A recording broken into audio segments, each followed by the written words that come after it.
Good morning, supervisors. Our invocation this morning will be led by Pastor Tim Sackett of Transport for Christ Ministries. So if we'll stand, and after the invocation, we'll say the Pledge of Allegiance. Pastor Sackett. I would like for my prayer this morning to reflect some things that I've been reading. My wife and I homeschool our children, and I'm their history teacher, and as I've read some history of the United States, and it's just been amazing how the providence, they relied so much on providence of God, and we still do. So let's pray. Father in heaven, from the opening of the land, when people came to express their faith and their love and their service to you and to one another, and all through the history of this country, you have renewed and reshaped this nation based upon the prayers and repentance and the faith that people from generations ago have expressed in you. And Father, I know that in this country today we still need that. We need people of faith, people of prayer, people who will repent and encourage one another to search the Scriptures. Father, you have encouraged us that through your holy word that we should do the things in earth as things are done in heaven. And as we recognize that heaven is a place of hope and peace and the marvelous light of your glory and the power of your presence in heaven, we ask that things be done the same here on earth. And so, Father, for the men and women of this county in this boardroom today, we ask the same thing that's been asked of you for many, many centuries and centuries, that your presence would be with us. That when we ask, you will answer. When we seek, we will find you. And when we knock, you will open the door to us. So, Father, we ask that the doors of heaven be open. We ask that the Spirit of Almighty God be upon this place today as decisions are made. And, Father, we just pray that these men and women who supervise this county will always and constantly remember the citizens who live here and depend on them.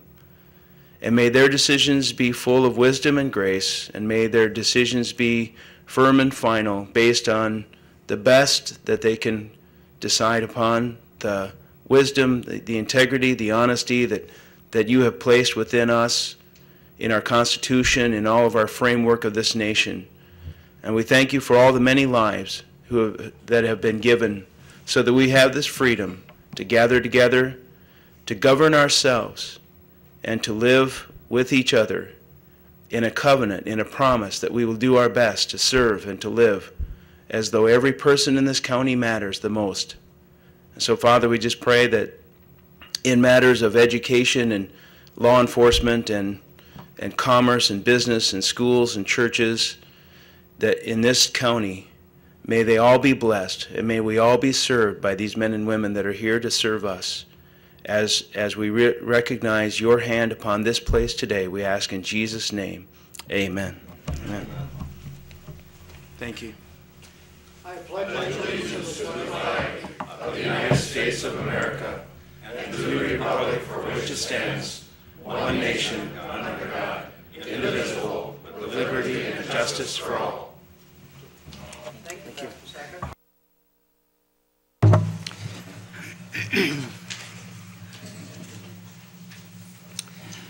Next, we'll have a presentation, and I'm going to call on on Dave Fedrosi to initiate the matters for this presentation. If you'll come up, Dave, and lead us through it.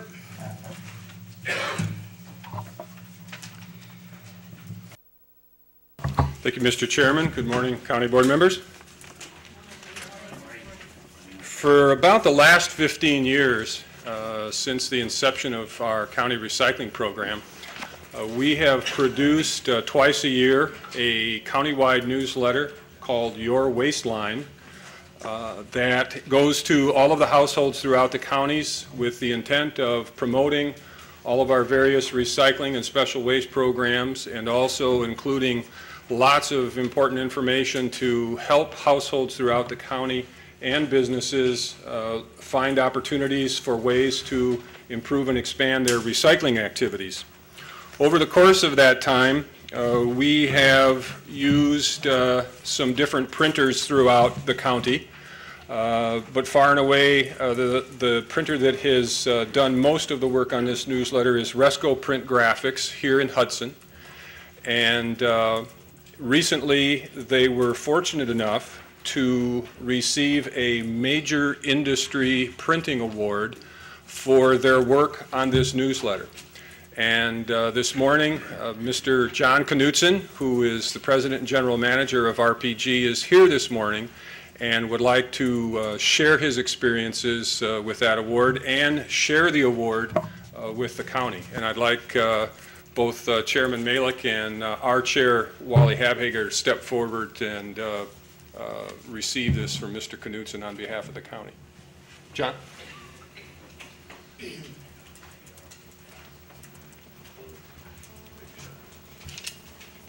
Good morning. It's my pleasure to be here today, and I assure you that my talk this morning won't take nearly as long as it seems. It's really a pleasure to be here. Those of you who know me probably aren't surprised, right, Roger, Darrell, and a few others. I do have to get this suit back to Tom O'Connell by noon today, so I've got to hurry with this too. Our printing company, RPG, is involved in a national printing organization called the Printing Industry of America, and we were recently acknowledged with a Best of Category award for environmental printing for the St. Croix County Wasteline newsletter. The reason we received that was our environmental principles going into the printing of this piece, and then the quality of the printing itself. So over the years, dealing with George Hadusko back in 1993 all the way through Jennifer Havens now, who's here. It's a pleasure to work with Jennifer. She's outstanding in dealing with this newsletter. One of the more organized clients we have, so we really appreciate the ability to deal with Jennifer. So it's my pleasure this morning to present this award to both Buck Malik and to Wally here, Wally Habhager, on behalf of the alliance between RPG and St. Croix County.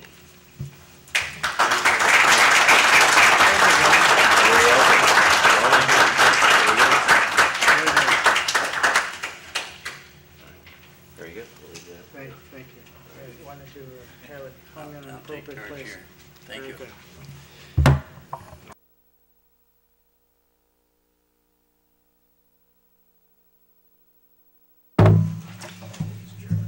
That's really remarkable, and I'm sure we're all proud on behalf of our staff and others who are involved, and pleased to have a local business doing so very, very well. At this time, we'll take the roll call. Madam Clerk?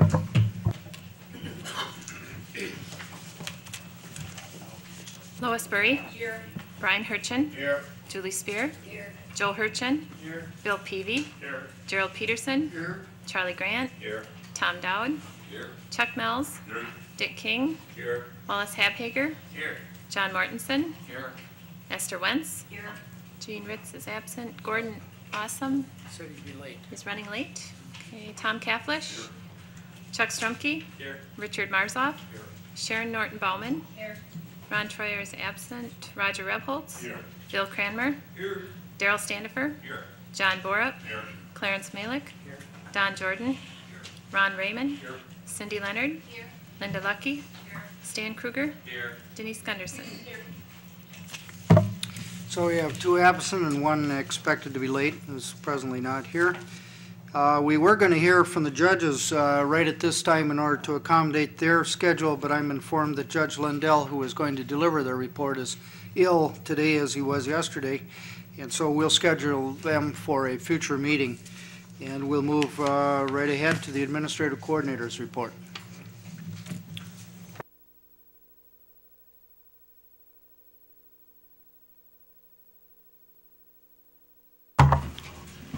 Well, good morning, everyone. Speaking of printing, I see Supervisor Mills has been added on the board there. It's a little hard to read, but I guess everybody's happy that football season has started again, at least sort of happy about it. A couple of things to point out. If you're a Finance Committee member, you should have received your county budget, the proposed budget at least. This is a compilation of what all the departments and the parent committees have put together. They'll start sorting this out next Wednesday. I've put a schedule on your desk for those who wish to attend. Hopefully between committee chairs, committee members, and department heads, somebody will be representing the department at those meetings, and hopefully Finance will be able to stick to the schedule that's on that list. If you're not on that list, it's because your department has already been to Finance. Highway in particular was there a week ago Thursday. This budget right now has a $3.4 million gap to close. This is after we've gotten our health insurance numbers, which we actually received some very good news on that. Our health insurance is actually down slightly from 2007. That's already been factored in, so we're moving in a good direction there. We'll still be looking at some other options as we go through the rest of the year and into 08. The state budget is still not firmed up, so we don't exactly know where we're going to end up on levy limits and some of the other revenues that go into our budget making. We've stuck with the number that we shared last month, which is about a 2.475% levy increase. There are some options out there. I think there may be one that could raise that up to 4%. News today that the governor thinks that within 5 days they'll have a budget. Others in the same article not so sure. So we're not exactly going to wait. We have to move ahead, and we'll take into account what comes from Madison when it finally comes. We exchanged contract positions with the 4 AFSCME groups last week. Those discussions will continue in earnest in October. There'll be a lot of ground to cover there. And some of you probably saw the news of, not unexpectedly, the county is still growing at a good population growth rate. We're up 25% since the census date in 2000. We're now over 79,000 in population for the county. And just one note, I'll state this to the board on behalf of Greg. Most of you may know who Heather Wolski is in our office. She passed the bar exam last week, so we're all happy for her. So if there's any questions, I'd be happy to try to answer. I'm just curious, understanding that our levy increase, how does that compare across the state to see, are we still fairly high? Have been running the highest, I believe. And Typically we've been the highest because our valuation has gone up so much, but that has plateaued. I think we reported last month that for new construction and economic growth, we're 70th out of 72 counties. We're still a healthy county, but where it hurts on the budget is the levy, and I think we're one of the lower ones now at the 2.475%. I don't think anybody is up a lot. A lot might be 4%. So. Yeah, Chuck, could you comment on, you said we got a $3.4 million problem, if you will, shortfall. Is that, now, have we rolled up all the salary and fringe and all, that's an inclusive number, whether we like it or not? That's an inclusive number. Some of that number also includes some departments that have carry forward fund balances to apply. We just had it printed up yesterday, so I haven't even sat down to really study it. My guess is a lot of it will be wages and benefits, but there'll be a lot of capital outlay items. We've been putting some things off, and generally we don't discourage committees and departments to bring forward what they feel is needed, but we'll take a good look at the amount of items there. There's nothing in particular that I'm aware of that eats up a lot of that money, but really it does take us a few days to kind of churn through it to figure out what we can do and what we can't do. I don't know if we have general fund applied yet or not. We always end up with a gap. We always get about half of it taken care of relatively easily, and then the rest of it becomes kind of the slog on the final Friday with the Finance Committee. You know, I get the pleasure of meeting with the Finance Committee here soon, and I just was trying to get some kind of a sense that whether the 3.4 was kind of the number, or whether there was another shoe to drop, or, you know, that kind of stuff, other than the state budget stuff. Yeah. So that was the reason. Do we know where we stand yet on our sales tax income, or is that still being? We're holding to form. If I remember right, I think we talked about it at the last Finance Committee meeting, that the projections for next year aren't a great increase. I think that's one of the things that I'm concerned about isn't the levy, although that's obviously half about what it's been, but other revenues that seem to be down.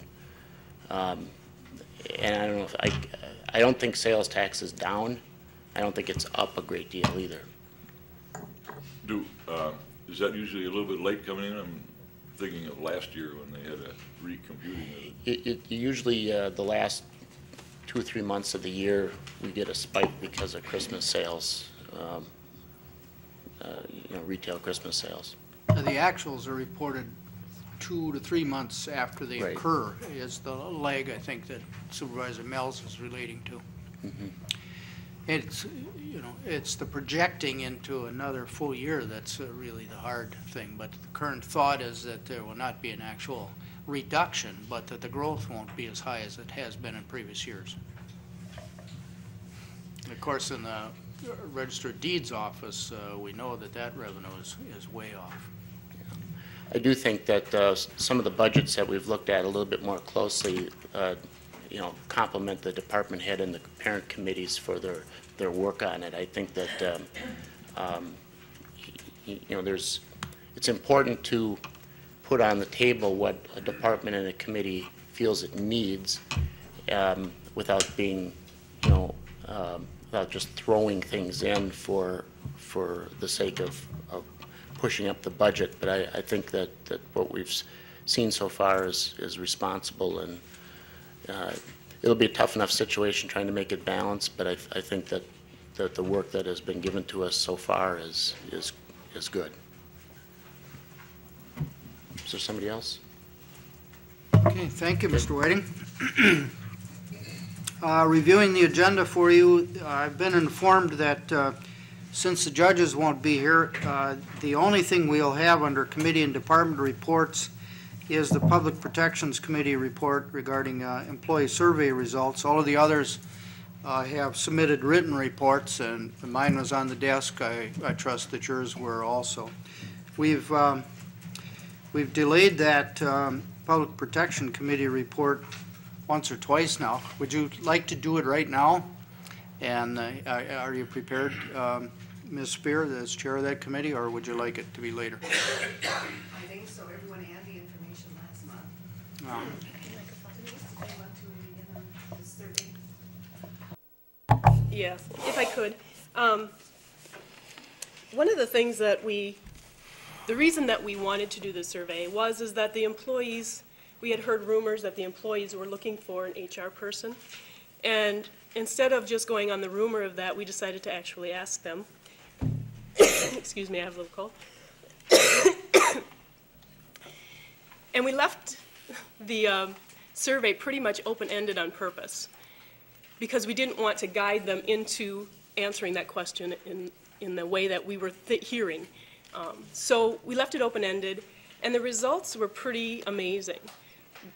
We did find out that they did want an HR person, but we also found out that the communication between the board and the employees really didn't exist as far as our perception and the employees' perception. We, I can speak for me, I think I speak for the committee, looked at the surveys and found that the employees looked at the county board as a body that they couldn't approach. They also looked at us as people who were kind of evil in some ways, that we wouldn't give money to the departments that needed money. And it just cleared up for us that there needs to be more communication with the employees. We did have some really awesome results of that. We met, Julie and I met with the sheriff and some union members, cleared up some things that were personal, and the sheriff did, we didn't do that, but you know, just having that meeting. And what the end result was is that the people in the sheriff's department now feel that they can come to our meetings. We haven't had anybody come, but they also are starting to read our minutes. And the thanking us as a committee to really listen to what they had to say. My personal feeling is it opened up communication that just wasn't there before. So that being said, I would actually like to make a motion. And that would be that all county employees have an opportunity to fill out the survey that the Public Protection Committee distributed and have that done by the end of the year.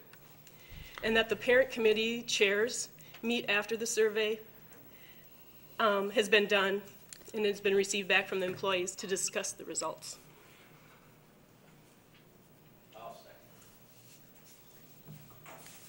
All right, I will refer that to a committee after you provide it in writing rather than try to run it quick. It's obviously not on the agenda for action, so we'll see that in future meetings. If you'll give that to the clerk for action. Sure.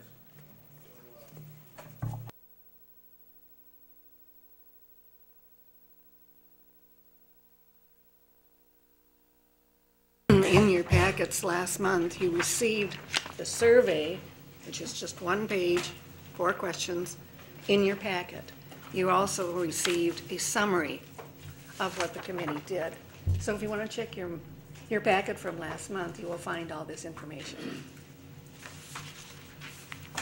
Anything else in that report?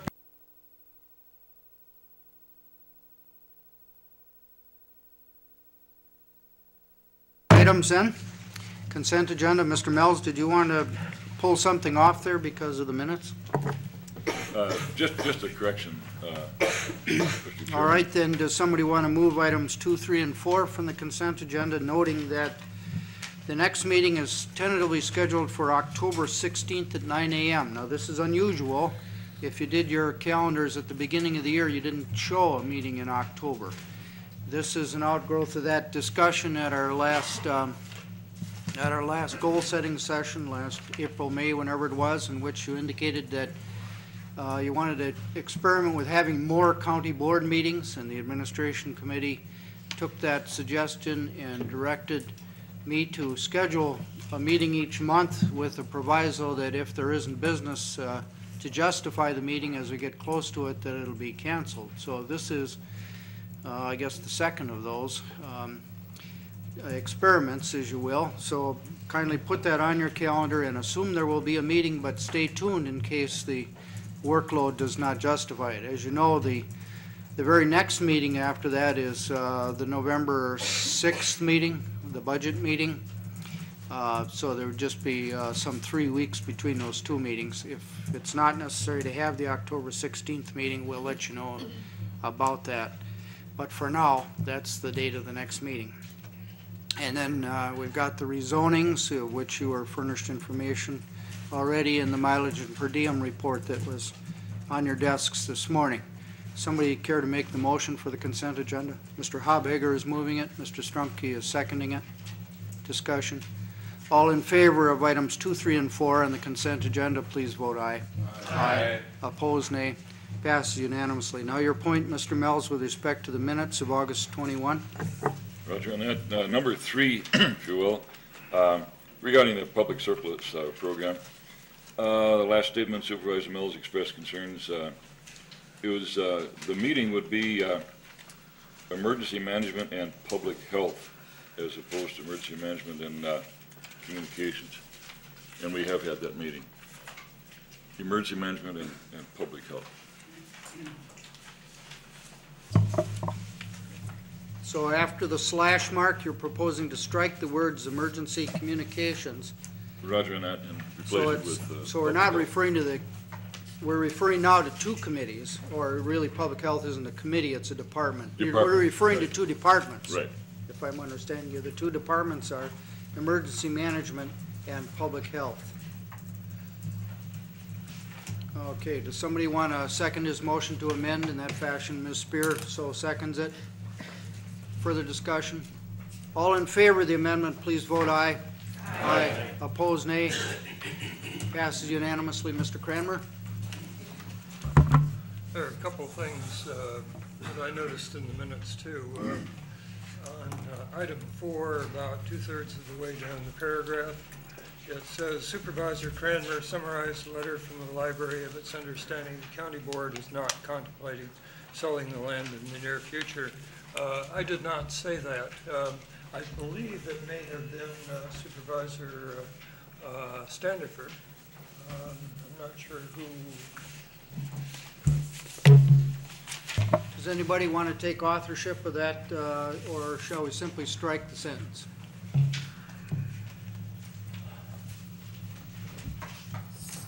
That's my recollection too, Mr. Standifer. I think you did say that. Do you have a recall of it? I don't recall it, and I don't recall having a letter. But then I'm getting pretty old. I may have said it. I don't recall it.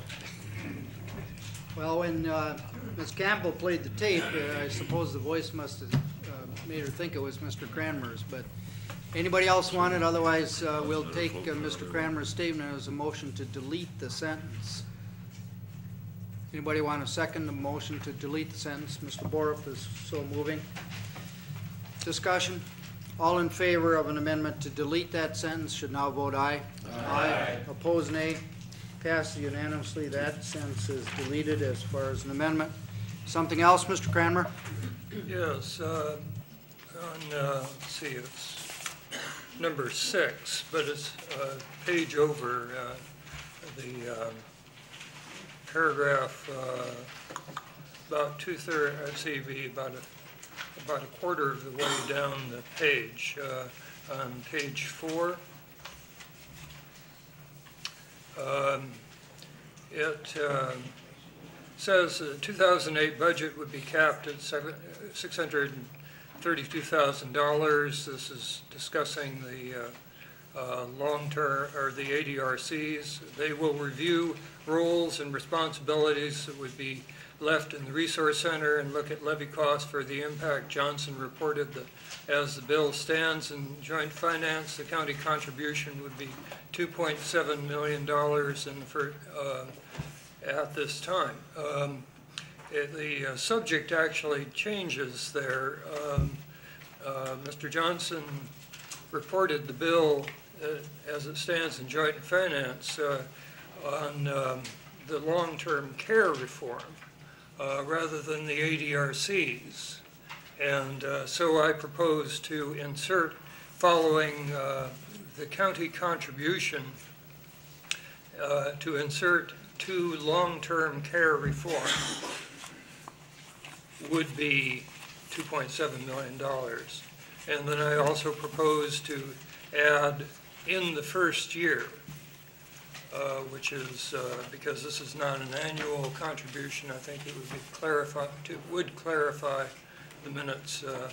So if I may, the sentence would read, Johnson reported as the bill stands in joint finance, the county contribution to long-term care reform would be $2.7 million in the first year at this time. Or in the first year, we could strike in at this time. Mr. Johnson, you're here. Do you remember saying that? Or words to that effect? Words to that effect. It would be approximately 2.75 million or 2.7 million in the first year with a 5-year anticipated buy down, 20% of our basic value. All right. There seems to be substantiation for the accuracy of the statement. Does somebody want to second the motion to amend? That's Mr. Raymond seconding the motion to amend in this fashion. Further discussion? All in favor of that amendment should now vote aye. Aye. Opposed, nay. Passes unanimously. Opportunity for me to say that the reason that our bylaws say that supervisors' amendments to the minutes should be given to the clerk, the county clerk, within 7 days after she furnishes them to you, is so that those amendments can be processed and provided in an orderly manner to everybody, including the media. Now, when it comes in as it did today with these 3 amendments, what will really happen is that the minutes of today's meeting will reflect those amendments. The minutes of the meeting we are amending here have already been sent to the world at large. Now, an attempt will be made to correct the internet version of the minutes of the August meeting so that long-term, what the public and everybody else looks at the internet for our minutes will be accurate.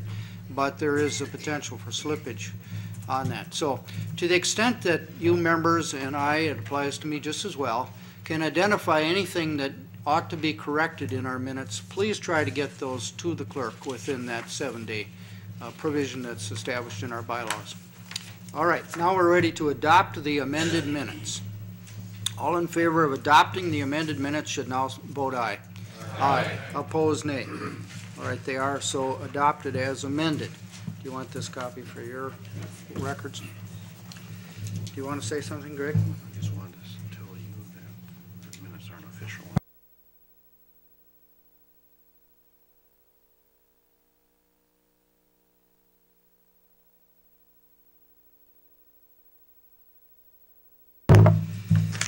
Okay, we have no appointments to announce this month. We're ready for the old and new business item number 1, which is a resolution authorizing comprehensive planning grant application that was provided to us all in advance. Hopefully you received that, and this comes to us from the Planning and Zoning Committee, so I'll look to its chair, Mr. Hobhager, for a motion.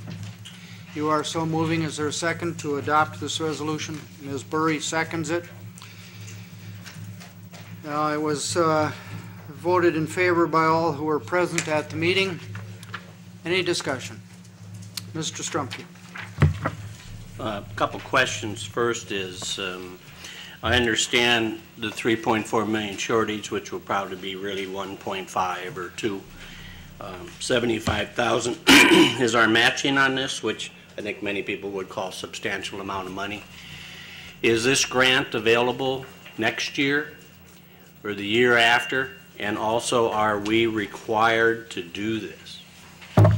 Why don't we get some context and background. This is the same resolution that we passed roughly a year ago applying for county funds. Are you going to speak to it, Mr. Hobhager, or are you going to call on Dave? While I'm talking, you could be making your way to the microphone, please. So you may remember it from last year. It comes in the context of what some call the Smart Growth Law, which requires all municipal units of government that wish to engage in land use management activities to have a comprehensive plan that meets certain tests that were adopted by the legislature in 1999, I think it was. The deadline is 2010. Mr. Fedrosi. Yes, this is precisely the same resolution that the county board approved for the same purpose.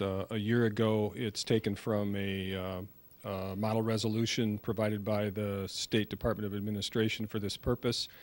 The matching would take place, the project would take place over at least 2 years, and the matching therefore would be spread over a couple of years, and we would use an in-kind match in terms of our existing staff and services to make the match. So it wouldn't require additional funding to be added to the budget for that purpose. Mr. Raymond. Yeah, let's assume that the 2010 deadline stays as it is, and that's reasonably speaking 2 years away. If we don't get the grant, what do we still have to meet the deadline? I assume the answer is yes. And then what transpires if we don't get the grant?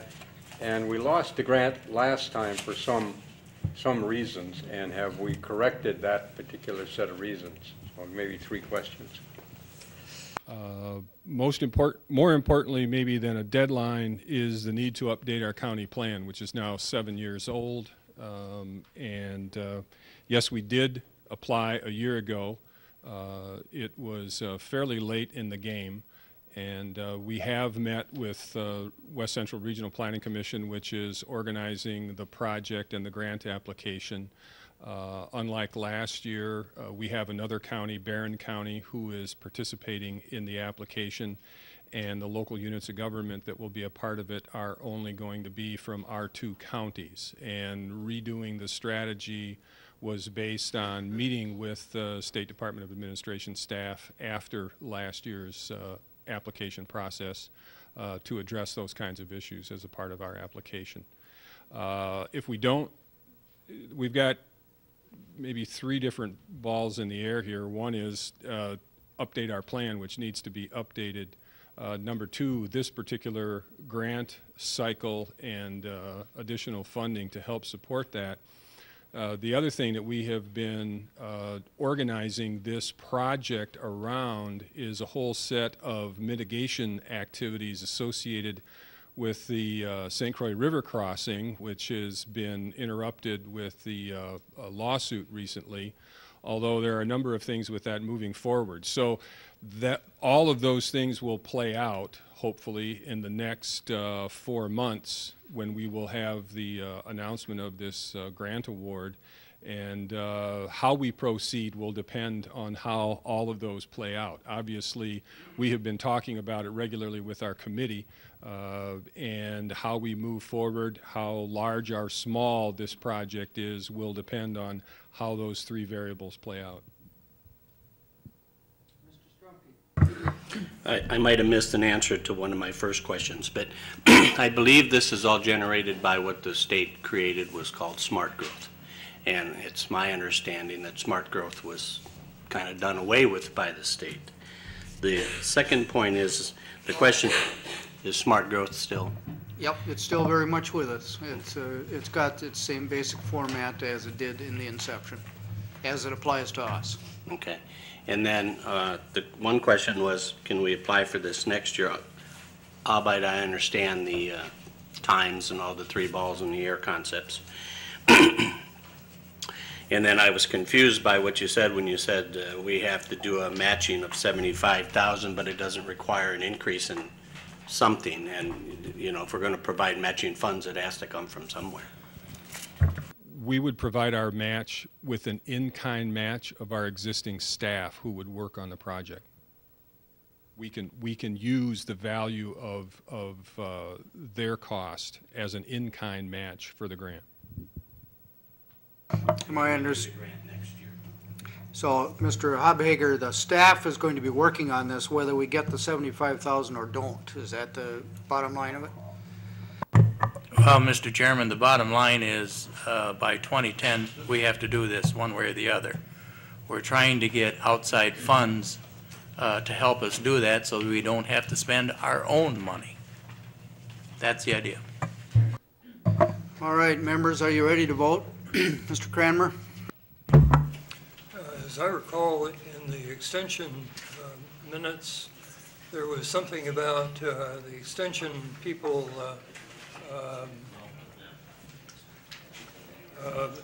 there was something about the extension people helping with strategic planning. And I was wondering, is that a parallel program, or is that to help with this program, or is it, I don't know. To avoid any confusion, the strategic planning activities that University Extension is doing are separate and more generalized than this type of planning, which is more specific to comprehensive planning. That being said, when we did our first county development plan, it was adopted 7 years ago. We used our University Extension resource development agent as a lead person on the whole public participation process. The new law actually has requirements for public participation, and that in the early stage of the process, one of the first things we do is adopt a policy for that. We would anticipate again, using our University Extension office here in the county as in a lead role for the public participation activities. We not only have done it with the county planning activities that we've worked on, but with the local assistance where we've worked with towns and villages on projects, we have also brought University Extension in. They're perfect for that role, and they've been invaluable to us in the past. We would expect to use them again. Very good. All in favor of the resolution? We'll take a roll call vote. A yes vote is in favor of the resolution, a no is in opposition to it. Clerk will call the roll. Roger Repholz? Yes. Bill Cranmer? Yes. Daryl Standifer? Yes. John Borup? Yes. Clarence Malick? Yes. Don Jordan? Yes. Ron Raymond? Yes. Cindy Leonard? Yes. Linda Lucky? Yes. Stan Kruger? Yes. Denise Gunderson? Yes. Lois Burry? Yes. Brian Hurchin? Yes. Julie Spear? No. Joe Hurchin? Yes. Bill Peavy? Yes. Gerald Peterson? Yes. Charlie Grant? Yes. Tom Dowd? Yes. Chuck Mills? Yes. Richard King? Yes. Wallace Halbhager? Yes. John Mortensen? Yes. Esther Wentz? Yes. Still no Gordon Osmond. Tom Kaflish? Yes. Chuck Strumke? Yes. Richard Marzoff? Yes. Sharon Norton Bauman? Yes. And Roger is absent. The motion passes. Next is item 2, resolution in opposition to 2007 Assembly Bill 438. This comes from the Administration Committee. I'll look to Mr. Kaflish. I move for its approval. Yes, and a second. Mr. King seconds the motion. Any discussion desired? Mr. Stumble. Mr. Marzoff. Thank you, Mr. Chairman. My suggestion is one which I think would clarify the intent of the 6th whereas. When I first read it, I read it this way. Whereas the state-local government partnership providing and funding local government services and Wisconsin's taxation structure and system are issues that should be discussed before the Wisconsin legislature. I didn't read further, and I took the word before to mean in the presence of. And therefore, I would like to make the recommendation that the word before be stricken and replaced by the words prior to, and then following that, the word reduces be stricken and replaced by the word reducing, so that that portion of the sentence then reads, and Wisconsin's taxation structure and system are issues that should be discussed prior to the Wisconsin legislature arbitrarily reducing the number of counties. Is there a second for the motion to amend the resolution? Is there a second for the motion to amend? Is there a second? There is a second for the motion to amend. All in favor of the motion to amend should now vote aye. Aye. Opposed, nay. Nay.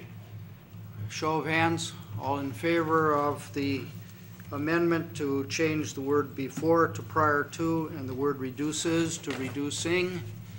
Show a hand for a yes vote.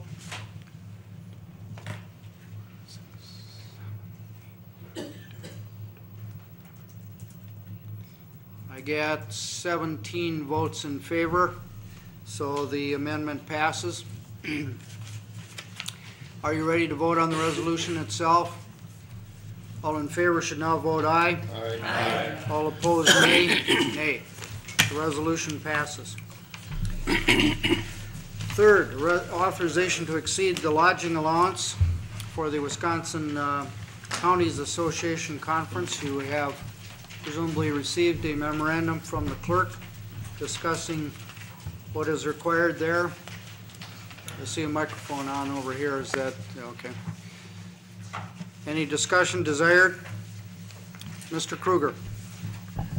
I guess my question. Oh, I'm sorry. We need to get it on the floor. Are you moving it? Yes, I'll move it. It comes from finance, I guess, for want of another committee. The motion is to approve the higher rates, right, for those who want to stay at the Kalahari rather than the Wintergreen Resort? Is that what you're moving? No, that was not going to be that's my not what motion. you're moving. Let's see, is there a motion to authorize the, well, I better explain some context unless, so we can see what we've got here. Maybe not everybody has the clerk's memorandum in front of them either. The issue is this: the lodging rates at the Kalahari Resort for the Counties Association Conference this October 7, 8, and 9 are $99 per night. The lodging rates at the Wintergreen Resort are $62 per night. Lodging is needed for 2 nights per each attendee. The county board has a standing policy that applies to ourselves as well as to all employees of the county, which has a maximum lodging rate of $62 per night. Whenever it is proposed that there be a higher amount than that, authorization is required. Normally that is an authorization by a parent committee. There is no parent committee for the county board other than the county board. So the finance committee looked at this matter and decided it belonged on the agenda of the county board. At this time we have, is it still 9 rooms reserved at the 2. In other words, some people are doubling up, as is customary at the counties association. Some of us are camping, staying with relatives, doing other things. But at any rate, we have 9 rooms presently reserved at the combination of the 10 10 supervisors who are registered to attend. So we're at the point. Do we want to authorize those who attend to stay at the Kalahari, which is the conference hotel where the meetings are being held, so that they don't have to stay at the Wintergreen Resort or make alternative arrangements? Is that enough background for a motion? Does somebody want to make a motion? Mr. Raymond. I move that we authorize the exceeding the county minimum rate for a night to stay at the Kalahari, and that amend it just to spend for $99 a night, up to 2 nights per attendee. Second is from Mr. Rebholz, I believe.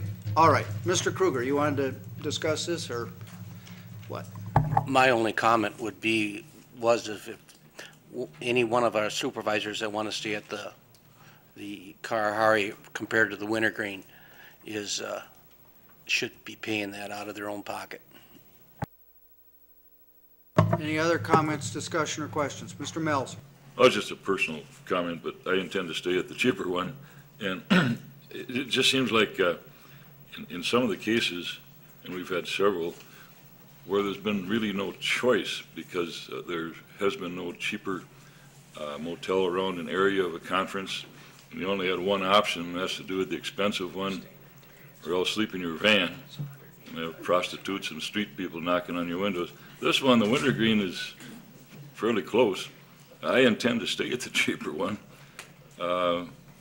Is it that much of a hassle, or to? I understand the Wintergreen is fairly close, isn't it? Very close to the Kalahari. It's about a half a mile away. Okay. Well, that's just a personal observation. Is there It'll involve, you know, some driving. It's a little too far to walk, I think, and there'll be mileage. Who's next? Mr. Strumpke, then Mr. Borup. I was re-elected recently as a lieutenant governor for Division 20 of Kiwanis.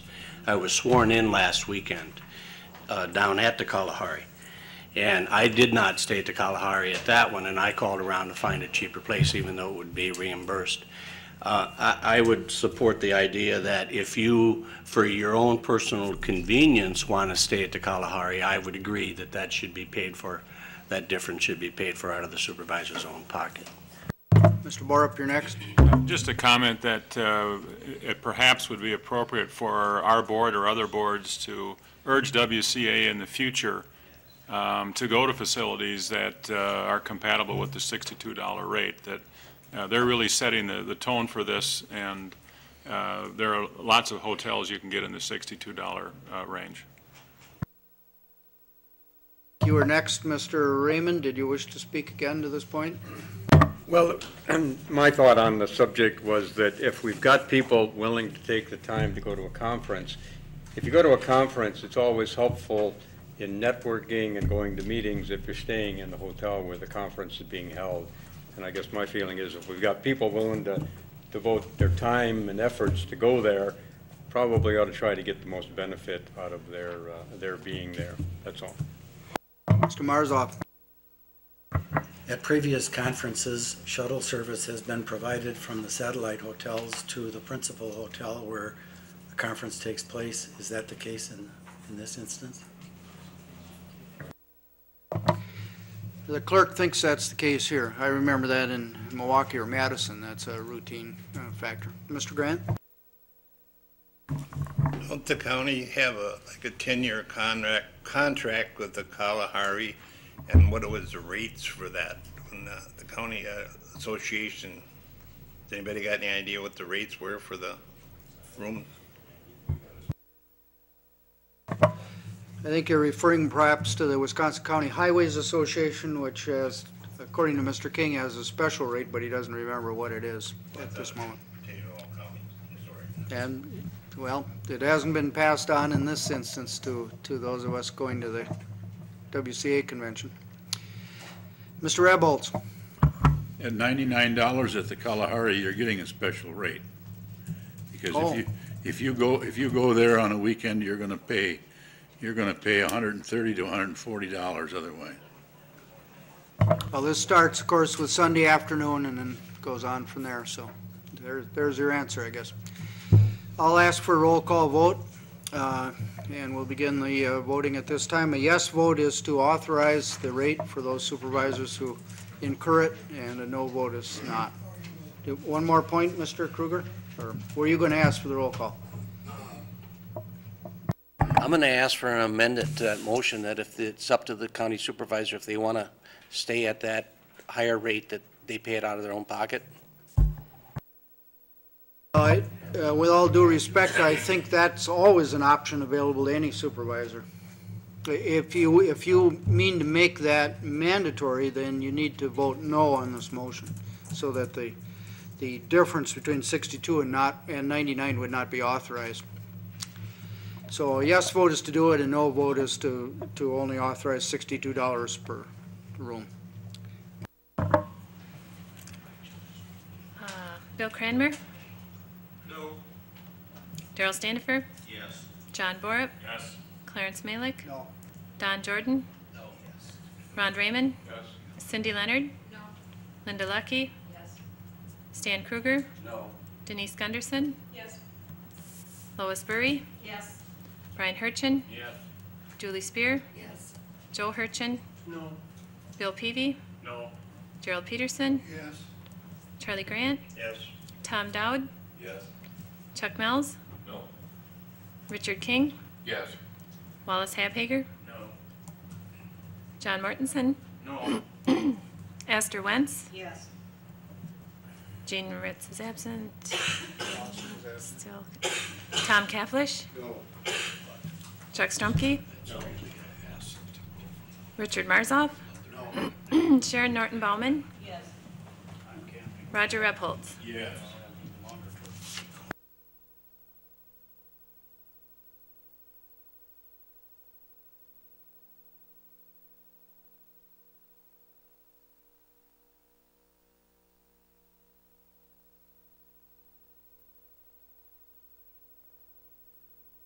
The resolution passes by a vote of 15-13 of 28 present this time.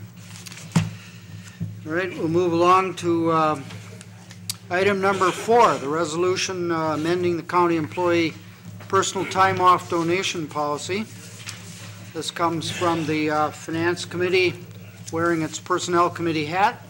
So I guess the chair will look to Mr. Kruger for the motion.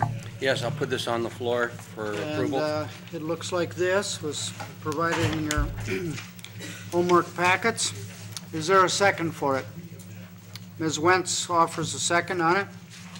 Discussion, Mr. Kruger, do you wish to lead discussion? This policy has been worked on from our committee for about 4 months, I believe, if not longer. And we've gone through a lot of it. We've had our new human resource director fine tune it. We've changed a few words where it says life-threatening health issues, where they were going to be changed to serious incapacitating illness or injury. Any further discussion, members? Everybody understands the issues? You ready to vote? All in favor should now vote aye. Aye. Opposed, nay? Nay. And the resolution passes. Let's see. Number 5 is next. This is the resolution amending the rules and bylaws of the Board of Supervisors, and this pertains to multiple employment, easy for me to say, multiple employment positions. Again, its origin is in the finance/personnel. I'll move this to the floor, Mr. Chairman. Kruger moves it. Is there a second? Ms. Wentz seconds it. Okay, discussion. What's this about, Mr. Kruger? This is the dual role of a county employee where we feel there's a conflict of interest, and it'd be that they only could serve one department in one employment capacity within the county, and only report to one supervising committee. And I take it, unless the county board has approved otherwise, right? That's correct. Yeah. Now, and I take it that this would be prospective only from today forward, not retrospective? Right. Okay. Any other discussion? Are you ready to vote? Mr. Strumke. Department heads are pretty clear by what it says, but there are some positions that are part-time, require part-time. And does this then apply to say that any department head, regardless of full-time, part-time, or whatever, and then also is this going to apply as a general canvas across the other employees in the county? Will it apply to all department heads, Mr. Kruger? Yes, it will. Yes, it Will will. it apply to other employees who are not department heads? To my knowledge, no. No, it's not intended to do that. Any other questions? Mr. Grant? Is one position an elective position yet? Is a department head who is elected, would it apply to that? You're asking? You mean like sheriff? Yeah.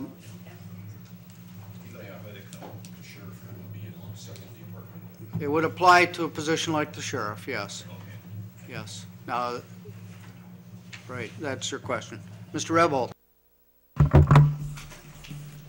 I'm not confused with the issue, but I'm wondering if this is coming up today for a very specific reason, and if it is, we ought to put it on the floor.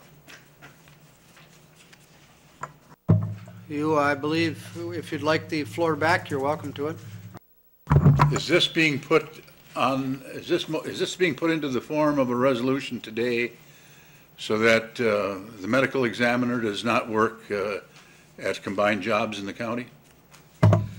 If it is prospective only, it cannot apply to the present medical examiner.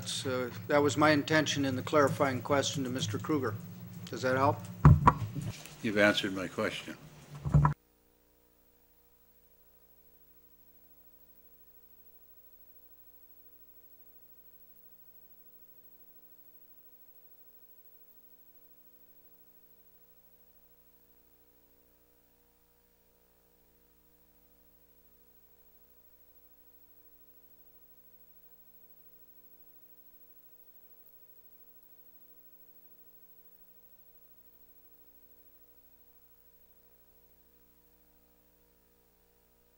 be able to make that deadline without any difficulty, but I knock on wood. I forgot to mention earlier that a number of our members are recovering from various sorts of illnesses, and to particularly welcome back Ms. Lucky, who, you know, lost her father and then was suffered debilitating illness herself. So welcome back, Ms. Lucky.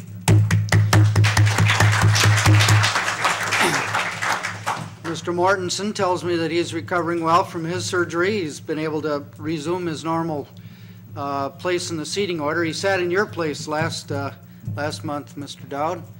And we have others who are, apparently everybody is recovering. Mr. King seems to be just about his old self. Are you going to be shooting on the golf course the equivalent of your age here before you age anymore? I hope so. May happen yet this fall. On that later note, let us take a break for 10 minutes, and then we'll resume with item number 6.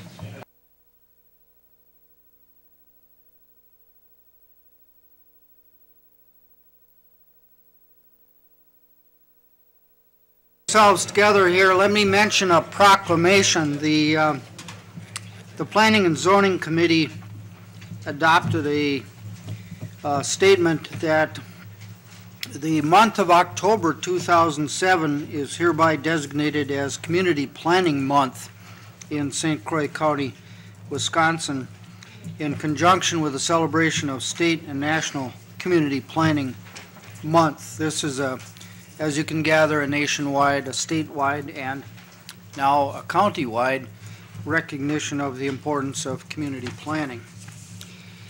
We will now turn to number 6 on our agenda, the last item, I guess. Not expecting motions as such, but here we are discussing again the nursing home operation and disposition. I'll defer to the chair of the Health and Human Services Board first. Ms. Wentz? Johnson is going to have an update for us. Okay. Fred Johnson, the Director of Health and Human Services. Thank you. I'll keep this fairly quick and straightforward. The ad hoc committee that was discussed, I believe, last meeting here has met 3 times, the latest of which was September 10th. And that includes Gordon Awesome, Esther Wentz, and Deb Rasmussen from the Health and Human Services Committee.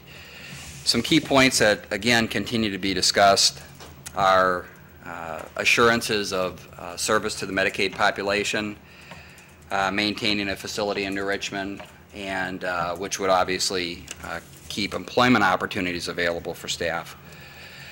Those are some of the key things that we've talked about. At this point in time, the vendors that have expressed interest to date were asked to submit a preliminary letter that would either clarify their interest and or identify what their long-term vision was with regard to the city of New Richmond. Brian Pertel is the attorney that had worked with us through this process, and he did some follow-up with the vendors, again, that were either local vendors or vendors that participated in the informational meeting for the request for proposals. And basically, I think this was discussed at the last meeting, and if not, it can be clarified now. We did receive some preliminary interest from Good Samaritans, but that expression of interest hasn't resulted in any letter of interest or letter of around what their long-range vision would be. I know that Brian has done some follow-up with them, but to date we've not received anything. Christian Community Homes had expressed some interest in opening up discussions, and we did receive another letter or a brief email from Christian Community Homes basically saying that they've elected at this point not to submit a letter of interest. And it was apparently through the discussion with one of the attorneys, Brad Rath, that if in fact the county was involved in discussions with Health Dimensions, they didn't want to get in the way of that. Again, maybe some interpretation there, but that was something that was discussed in the subcommittee. Health Dimensions, that is the organization that manages the Sheboygan facility. They're a for-profit entity. I cannot recall Senior Legacy Services, something of that sort, actually owns the Sheboygan facility, and they're a not-for-profit. But Health Dimensions did follow up with a site visit, and have also forwarded a letter of preliminary interest in what they would be willing to do in St. Croix County, New Richmond specifically, pertaining to the health center. And Presbyterian Homes operates the Deerfield, and they've also expressed some interest, and they've forwarded a brief letter.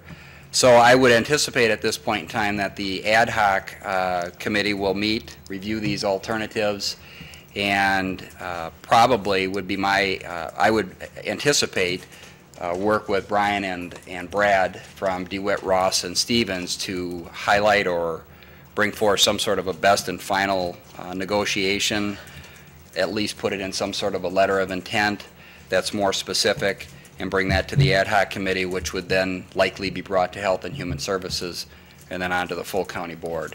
May be important to look at that in terms of a process, simply because there is limited time, given that the Health and Human Services motion was to look at options in conjunction with the 2008 budget process, and I'm paraphrasing that, but that's my recollection.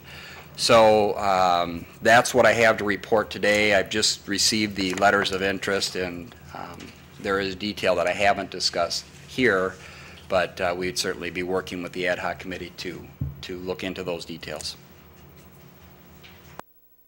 Mr. Cafflish? Mr. Chairman, I guess that if there's other people that are showing interest, I would think it may be appropriate that the RFP committee that was set together, because these appear to be forms of RFPs, be reestablished or be reconvened and to check these out, because that was a committee that worked with that first RFP proposal.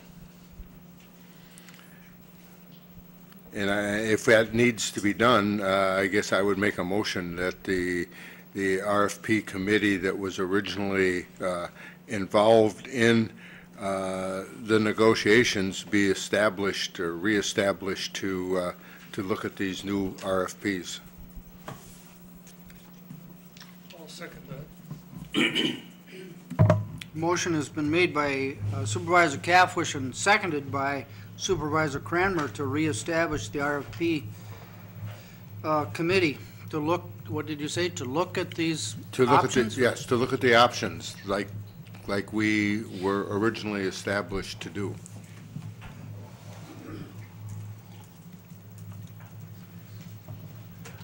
Discussion of that idea.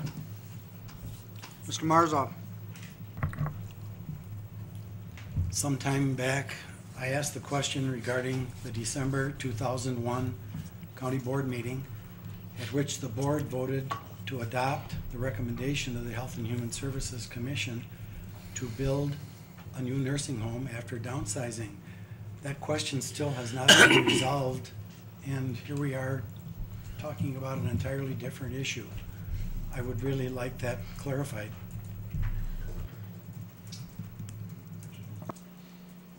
My own, and I guess any supervisor was here then and still is today, my own sense of it was that the decisions to remodel were intended to supplement or replace that decision to rebuild, that we would not have spent the money to remodel if we were going to abandon the old structure. That was what was in my mind, and I invite anybody else to speak as to what was in their minds when they agreed to call in the architects and concentrate our energies on remodeling to use the existing facility.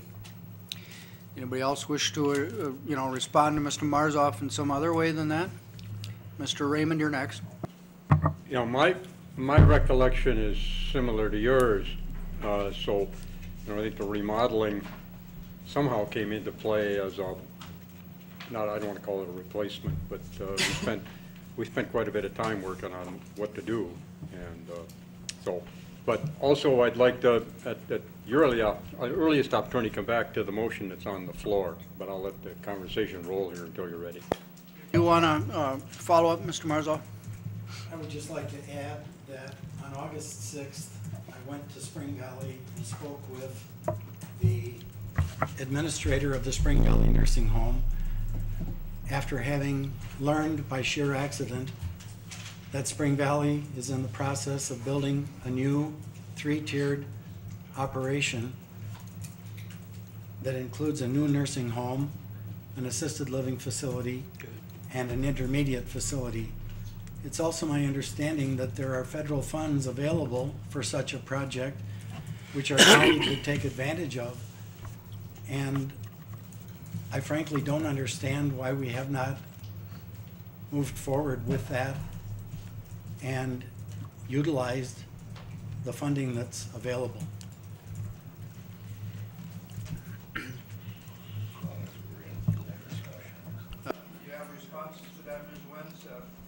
There has been nothing offered from the Health and Human Services Board in these intervening years, or there's been no discussion of doing whatever Spring Valley is doing. I don't know if that's a county effort there or not, but do you have any response?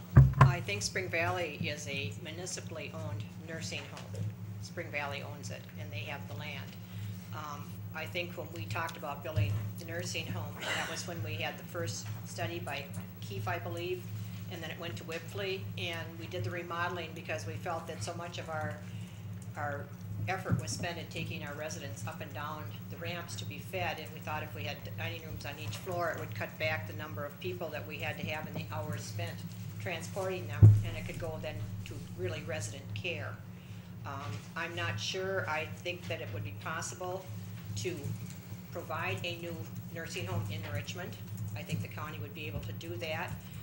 There is state money available, but of course, with the state money, they always want you to give back some beds in order to get the higher amount. And I think the amount you can get without having beds to give back is $75,000 a bed.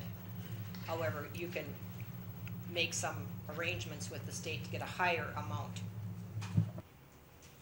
And we heard from Larry Lester and from Gordon Awesome the way in which the reimbursements can be far higher if there is actual construction money being spent, being recovered through the reimbursement system, and perhaps that's what Spring Valley is planning to do, just as St. Peter did. Who is next? Mr. Mills, you're next, then Mr. King.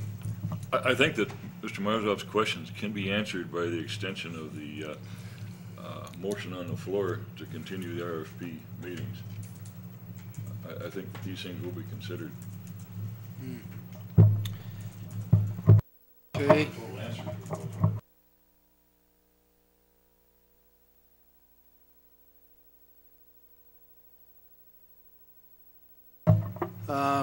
Is this a follow-up, Mr. Marzov? Yes. Very good. At the August 21st meeting, I would just like to quote Supervisor Jordan, who, according to the minutes from that meeting, provided statistics relating to county rankings per capita growth and per capita growth and future estimations for St. Croix County households. The implication was that St. Croix County is not among the wealthiest counties in our state, who by extension could therefore, I believe, well afford to help underwrite the cost of our nursing homes operation. The graphic that we were provided on our desks this morning that has its sources cited at the bottom, which appear to me to be authentic: Bureau of Economic Analysis, Survey of Current Business, Wisconsin Department of Revenue, Town, Village, and City Taxes, U.S. Census Bureau, Small Area Income and Poverty Statistics. The graphic clearly indicates to the contrary of what Supervisor Jordan indicated, and I think in the interest of truth, it's important to clarify that issue.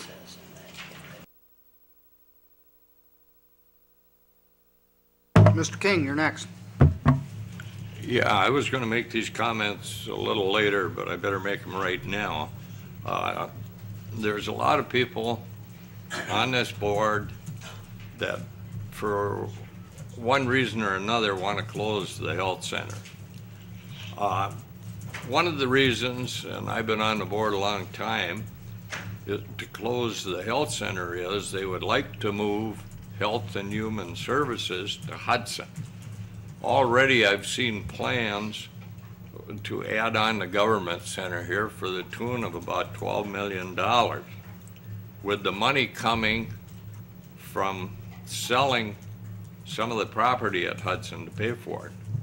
If we're going to do something like that, let's look over the situation at New Richmond, where we've got 600 acres, and we could sell off just a small portion of that and keep our elderly happy in a good home.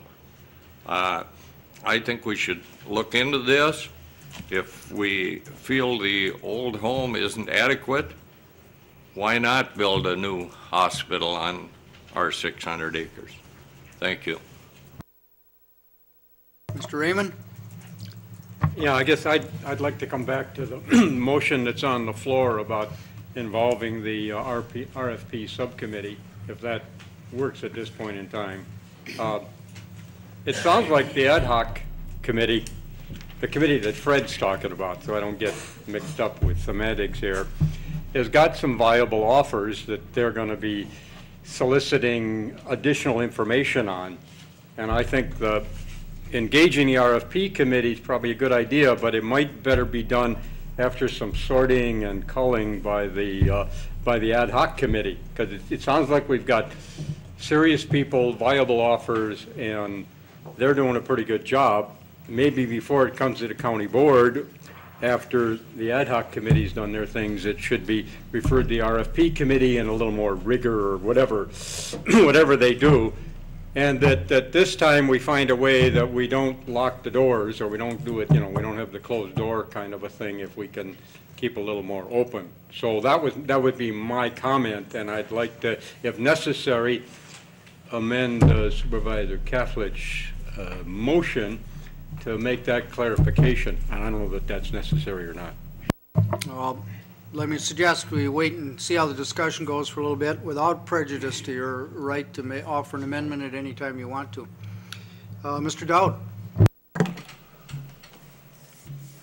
Under the direction of Esther Wentz, I'd like to see a new ad hoc or a new RFP committee appointed, maybe including the city of New Richmond.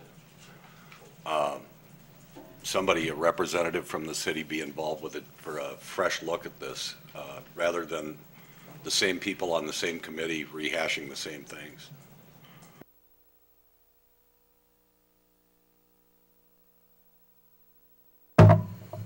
Ms. Wentz. Mr. Chairman, the City of New Richmond is sitting down with us on our phone conversations that we have had so far with the different entities that are interested in us. And the City of New Richmond has also expressed an interest in sitting down and talking with members of Health and Human Services and the County Board to see what we can do to further keep the nursing home viable as a resource for not only the county but also for New Richmond. And I did speak with the mayor and Dennis Horner yesterday. They're very interested in us going forward with that and sitting down and talking with them. I think that there's nothing wrong with having the RFP committee be part of that. It's a little unwieldy when you have that many people, and I think I would like to see us get the options out there, have them to the point that they can be brought forward, discussed, and then the RFP committee looks at them and says, we think this is good, this is not good, whatever. Because to have that many people meet all at the same time on short notice, it's very difficult. Would you, if I might follow up to clarify, I take it you're not saying that a process, you are in fact saying that if the committee you now had, which is made up of members of the Health and Human Services Board, had some time to continue its work, after that it would be appropriate to bring in the other committee, which represents the whole county board. Could you give us a sense of timing? It might be helpful to Mr. Raymond and to others who've made that kind of idea. I'm not exactly sure what the timeline would be, but it would be, have my mic on. We would move as quickly as we can, and with everything you have to go, when you have so many different people involved in it, you have to get them all there at the same place, same time to get their opinions. And we have some things in writing now, we're waiting for other things to come. We will move as fast on this as we possibly can go. Some pieces of government don't move all that fast. Quite so, but then of course, as Mr. Johnson has alluded, we we do have deadlines that are imposed by the calendar and our annual cycle of things. If we were to have, let us say, Mr. Caffish's motion had a kind of a delayed effective date, or that the big committee, for want of a better term, didn't get involved until after a certain date, what might that date be?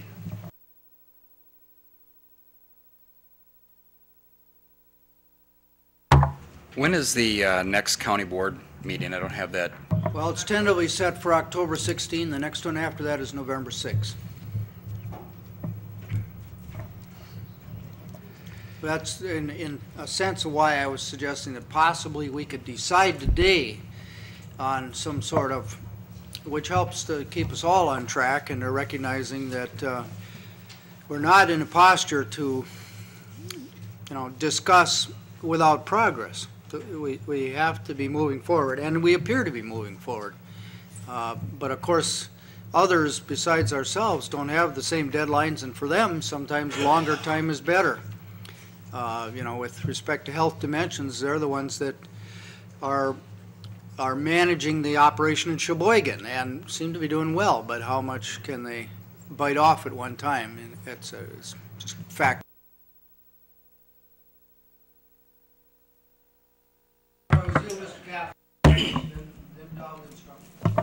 Mr. Chairman, in regards to a time, I think a time would be very difficult to establish as to when that should go to the original RFP committee.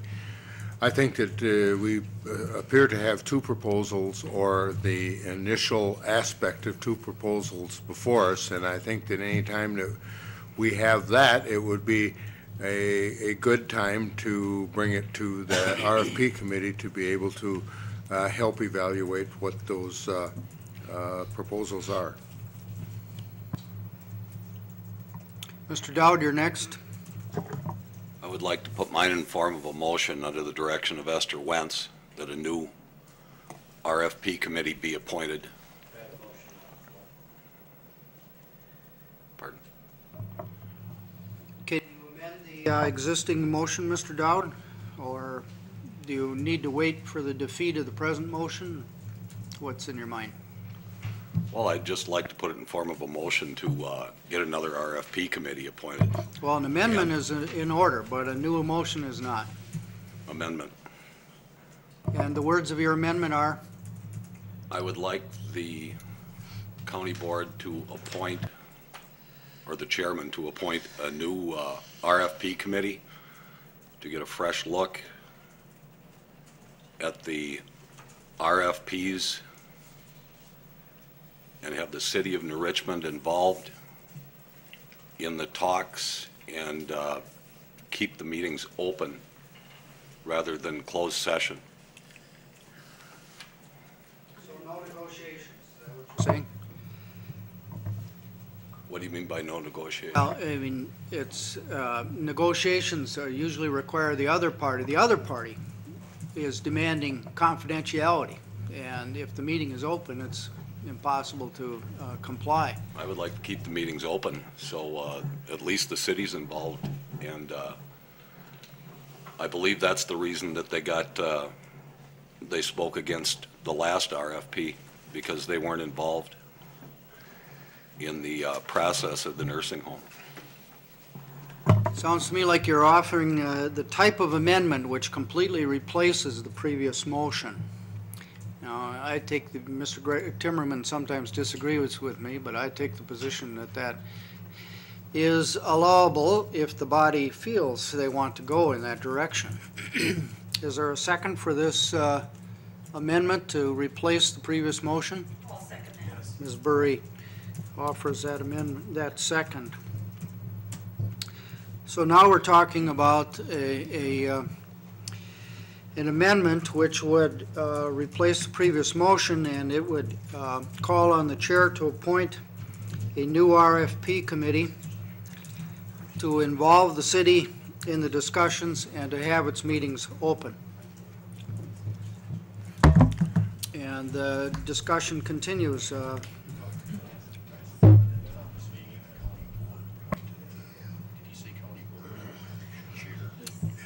he said county board chair to appoint. Yes, he did. And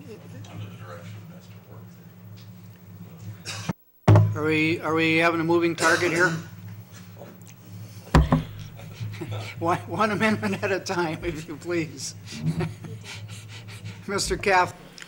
Mr. Chairman, I find it absolutely deplorable that a member of this board would indicate that the city of New Richmond has more input into what this county does than any other city in the county. I believe that by saying that we can take city officials and have them be part of a government committee is not appropriate. I believe if that's the case, then we need to include Hudson and all of the rest of the cities so that they have an opportunity to be able to have their input in this also. This is a county, this is a county's problem, this is a county's thing that we need to take care of, and we cannot be having other municipalities involved in our decision making.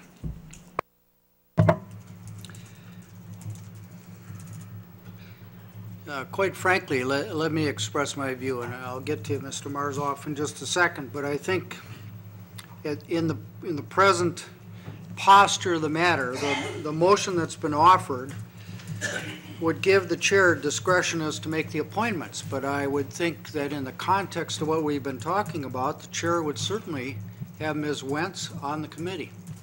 The committee would be directed to include the city, to always invite the city to attend the meetings, but I didn't read it to say that any member of the city would be a member of the committee to get a per diem from the county, for instance, stuff like that.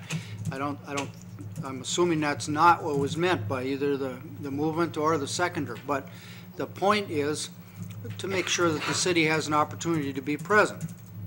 Now, if that's what we're talking about, then I don't see a necessity to also invite the city of River Falls or the city of Hudson or the city of Glenwood City particularly to be there. But if the meeting is going to be open, they can be present if they want. It's just that no attempt would be made to coordinate the schedules and such for the scheduling of the meeting.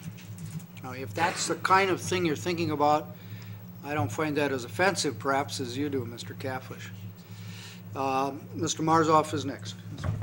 I think I see a double standard here when Supervisor Cafflish mentions that this is a county issue and it doesn't involve any municipality. If I'm not mistaken, the city of Hudson and the county were just in dialogue regarding the 82-acre parcels. I don't understand the rationale behind his comment. You're referring, no doubt, to the rezoning application for the part of the land around this building, yes. Let's see, you haven't spoken yet, Ms. Norden-Baumann, so your opportunity. Thank you, Mr. Chair. I'm concerned with Mr. Dowd's amendment to the motion on the floor, in that if I'm coming in as Health Dimensions or Presbyterian Homes to discuss running or buying or in some way operating the nursing home, I don't believe that I would be very willing to have the negotiations, including monetary figures and other issues, be out in the public for all of my competitors to take a look at. So I have a great deal of concern about the idea of having an open as such meeting. That's exactly why I asked the point. Mr. Johnson gave me some of the detail, which I don't think he wants to make public at this point, but as of this morning, there are some actual numbers being talked about, and the sharing of them between all of the interested parties is, has the potential for some people withdrawing entirely from the discussion or being willing to be candid in a completely open forum. That happens when you're talking about contracts. Mr. Johnson, did you want to say something? Part of my hesitancy is these are just initial letters of intent to pursue some discussions. And in addition, part of the ad hoc committee's work that was done was to invite the city, City Administrator Dennis Horner and Mayor Schnitzler to sit in, which they have done at least on one or two occasions, to get a flavor for what the county's considering when we're looking at options other than the status quo, which I think have been helpful. One of the things we had discussed was that if it gets down to the specifics of negotiations, and it certainly isn't within my control, but we did discuss that it would likely be a county negotiation, not necessarily a county-city negotiation. But Supervisor Wentz brings forth other options that the city may or may not be interested in other options as well. So I just throw that out there that I think it has been helpful to have them at the table as representatives initially. And again, my hesitancy is that we're just talking about preliminary numbers that nobody's really had a chance to sit down and talk. Follow up, Ms. Norton-Bowman? Yes, thank you, Mr. Chair. I'm concerned that while I agree with bringing in the officials from the City of New Richmond in the initial discussions, when it comes down to negotiating with whomever whatever RFP committee finally decides we will negotiate with, unless the City of New Richmond is willing and able to come forth with some money on the table to operate this facility or help somebody else operate it, they should not have any vote in anything that we as a county do concerning the operation of the nursing home. Mr. Jordan. I understand the emotion that's wrapped up in all these comments, so hopefully I'll leave them at that. There was a comment made that apparently some of the people on the RFP committee already had their minds made up. And I specifically gave testimony that I was not one of those people. If we are truly going to sit down now in the heat of the moment to keep blocking anything with the nursing home and make the cases I just heard here that the finance committee, let's just go back and remind ourselves who was on the RFP committee. The finance committee and the Health and Human Services committee that are made up of the voters of the county and invited guests such as myself have somehow tainted the RFP process. I think we need to openly discuss this. And the comment is being made now that the RFP process, we need a whole new RFP committee. So apparently the Finance Committee and the Health and Human Services Committee that have the same obligations for the public good, they're not good enough. And now we need to have a smaller ad hoc committee with the City of New Richmond. I mean, I think this issue could be demagogued forever. But to sit here now and say that the City of New Richmond was not informed or they couldn't wait to pass a resolution until the facts came out from the ad hoc RFP committee, let's be honest here. And a couple of these barbs, we'll take them as they go. But if we're going to have committee members use this canard over and over that, you know, I think people's minds were made up before they went in the committee. Well, how about the people that are saying that they're going to oppose anything to do with the nursing home, closing it, selling it, downsizing it? I think there's plenty of closed minds on both sides. Personally, my involvement on the RFP process was to look at the RFPs that came in and not close it. I'd like to make that as a point of clarification. But for us as the supervisors now to say that, you know, I don't like the outcome of the RFP process, so we need a whole new RFP committee, and we should have the City of New Richmond there with a pocket veto, I think it begs the issue. I'd rather have an open debate than some of these side flanking issues here. I'm going to say that I'm mindful that to some extent you probably were defending yourself or some perceptions a few moments ago, Mr. Jordan, but I'm going to admonish all members that I think we've probably gone as close to that line of personal attacks and impugning each other's motives as we ought to go. So let's try to give a little wider berth to that for the rest of our discussion of this topic, which will probably be the next 5 minutes. I sense we're getting pretty close to decision. Mr. Chair, I appreciate that admonishment. Hopefully it's not directed at me, but there was an ad hominem issue with respect to I already said that, Mr. Jordan. All right, thanks. Yes, sir. I understand you were, in some sense, defending yourself. I'm just saying we're not going to return to that, and we're not going to have more of that, or I'll be actually using this for the first time in my 5.5 years. Mr. Strumke, you haven't spoken yet, and then you, Esther. I got some follow-ons, just real quick here. So, first question would be, is understanding we've got some initial letters of interest and stuff.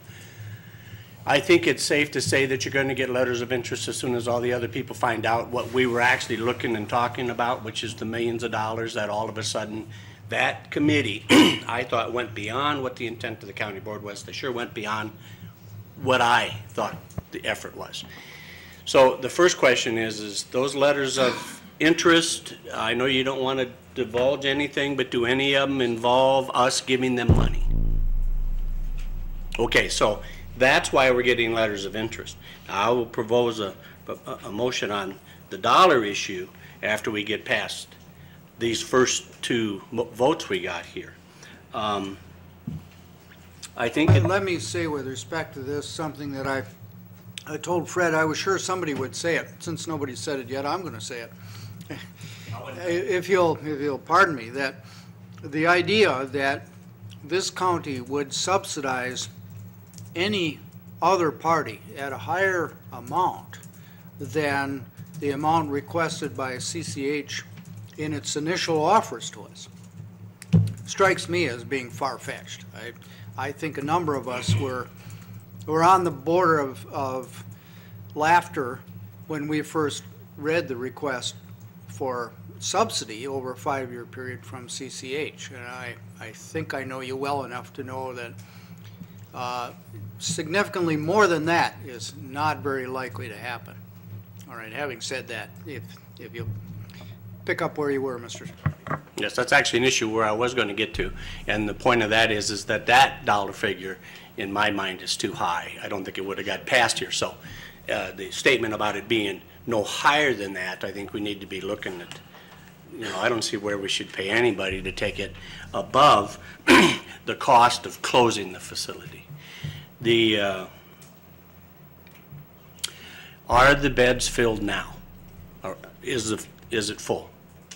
I believe at the Health and Human Services Committee last Wednesday, we reported a census of 62 or 63. Bill, is that 64? And so we have a capacity for 72, so no, it's not filled to capacity. And there's no waiting list? There's no waiting list. Okay, so, I mean, we're doing all these debatings about a nursing home. As I brought up the last couple months, we keep begging the issue of what to do with a nursing home. We keep dragging this out. The chair has referenced the fact that we have timelines. We have 3.4 million issue coming up here, and 1.3 or 1.4, depends what we look at, is keeping that nursing home going.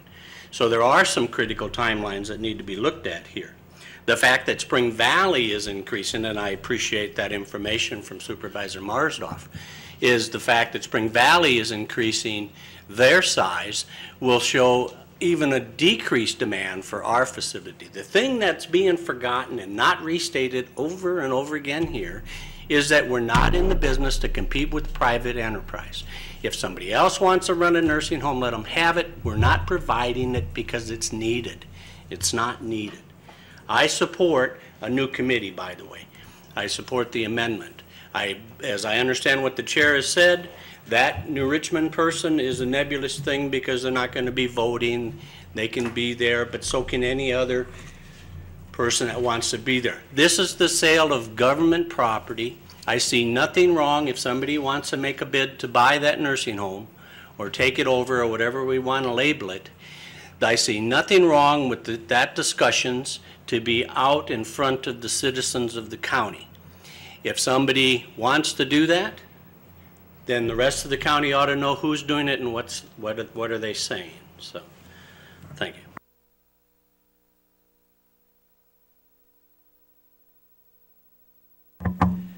Well, I know that Sharon Norton Bauman has been a business owner, and I've been involved in business, and I do share her concern that we could be shooting ourselves in the foot to say that every meeting has to be open, absolutely, because I really doubt that these businesses feel that they could afford to do that.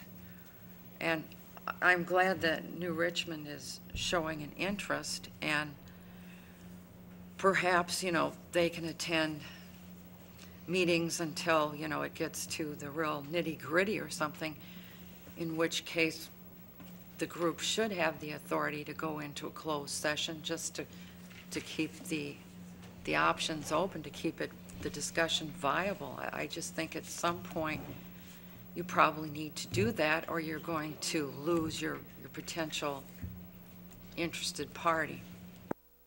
How about this? We start off in an open meeting mode, but that upon the vote of either the Health and Human Services Board or the County Board, that committee could then use closed sessions when the committee deemed it necessary. In other words, this committee would go as far as it could go in open meetings, and then it would make its case either to the Health and Human Services Board or to this board, and would then, if authorized, would then use closed meetings. That would imply that some level of progress had been made, and perhaps the whole universe of interested parties had been narrowed to a small number. And then a majority of us or a majority of the Health and Human Services Board would agree that now we're at a stage where, is that something like the kind of thing you could support, Mr. Dowd? It does, yes. It is. I understand Of course you do. the bidding. Yeah. Ms. Norton-Baumann? Yeah, I'd just like a clarification, Mr. Chair. The language you're using doesn't tell me, are you referring, when you say committee, to the current ad hoc committee, or are you referring to the old RFP committee? No, Mr. Dowd's motion calls for a completely newly constituted committee that would be appointed by the chair, that would coordinate with the city of New Richmond so that its people could be its duly elected officials, and its chairman could be, its city manager could be involved. They would have open meetings, and I'm now suggesting a gloss. Its open meetings might be authorized to migrate to closed meetings if this board or the Health and Human Services Board feels it's appropriate. That's the idea. I'm tempted at this point to tell you who I would appoint and remove that uncertainty. And then it would essentially be your having selected the people to be on that committee. Because I just think that if you pass this motion, and I'm sitting down with Fred and Chuck tomorrow and Esther and trying to decide who belongs on the committee, why would I be any smarter tomorrow than I am today? Probably be even less. It'd be a day older, right? So why not, get it out on the table and we'll all participate in it. We have on the current Health and Human Services Board committee, we have as elected people now. They always have access to staff people, so that's assumed that they would call on the staff people they want. But we have Supervisor Wentz, Supervisor Awesome, and we have Deb Rasmussen. She's a nurse appointee to the Health and Human Services Board with a decade of experience there, maybe, on the Health and Human Services Board. On the old, as we called it, RFP committee that was approved by this county board, we didn't have Ms. Rasmussen, but instead we had the other members of the finance committee, so those would be Chairman Kruger, we had Mr. Standifer, of course we have Ms. Wentz, we had myself, and Mr. Cafflish. And then we had Mr. Jordan as an at-large member, and I've already mentioned Mr. Awesome. Did I miss anybody? Oh, and we had, yeah, I thought I mentioned Esther. We had Dr. Mike, who is the doctor representative of the Health and Human Services Board. I guess what I would recommend is that we have Awesome, Wentz,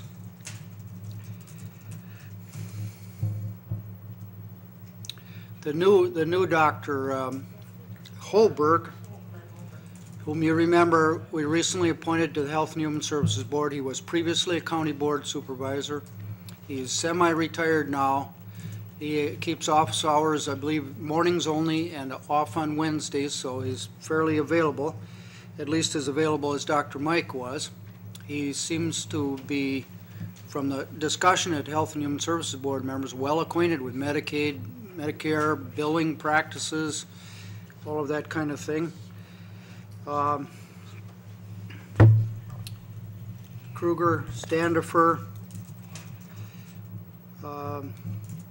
Jordan, Cafflish, but I think I'd leave myself off. 1, 2, 3, 4, 5, 6, that's 7. That's an odd number there. And I think would bring appropriate disciplines to the table. Mr. Standifer. I'd prefer not to do that. You'd prefer not to be on the committee? Yes. Okay.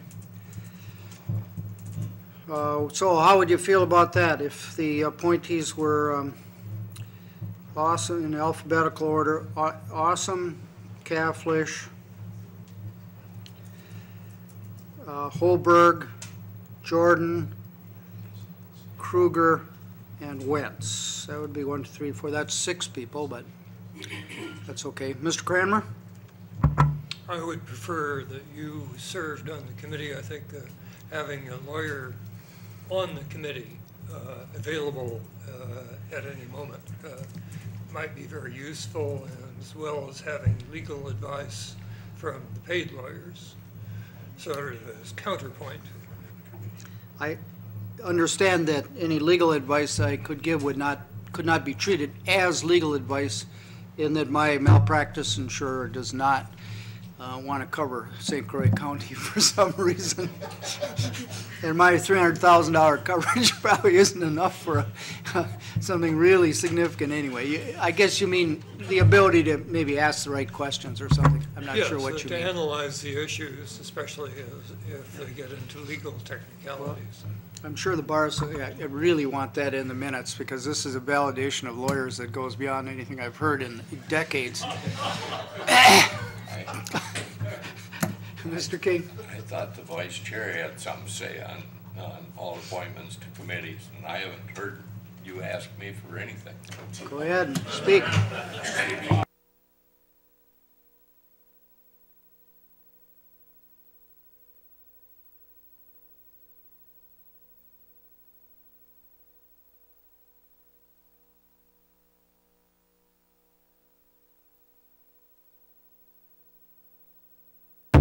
That's what you should have done before you made the appointments. We should have talked together first. For me to say something now is just don't make sense. Well, you could add names. I can understand.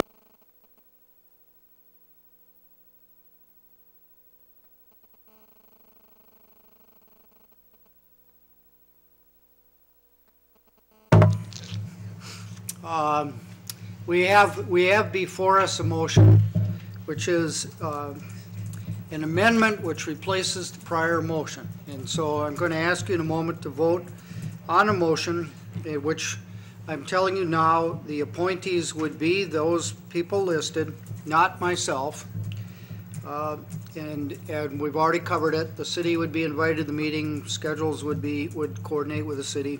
Meetings would be open, and I haven't heard anybody offering a motion, an amendment to allow the meetings to be closed on the say-so of this county board or the Health and Human Services Board. If you want that, somebody's got to move it.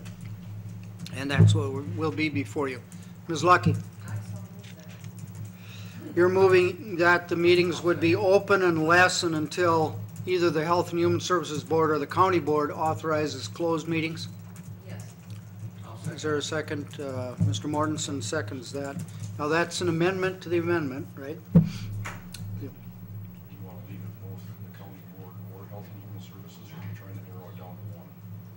I suggested either one. Given, you know, the reason either or works so nicely is the frequency of meetings and the timetable of meetings. I mean, we just meet monthly at the most, as a matter, and the Health and Human Services Board is now meeting generally twice a month, so that gives more flexibility. And they're not meeting at the same times I think we all agree that time could be very critical to us here. And the ability to shift to a closed meeting format could be very, very helpful. Mr. Borup? Authorization for a closed session is simply a routine matter consistent with past practice where the chair of the committee says we will schedule a closed session under 1985. Is that what you mean?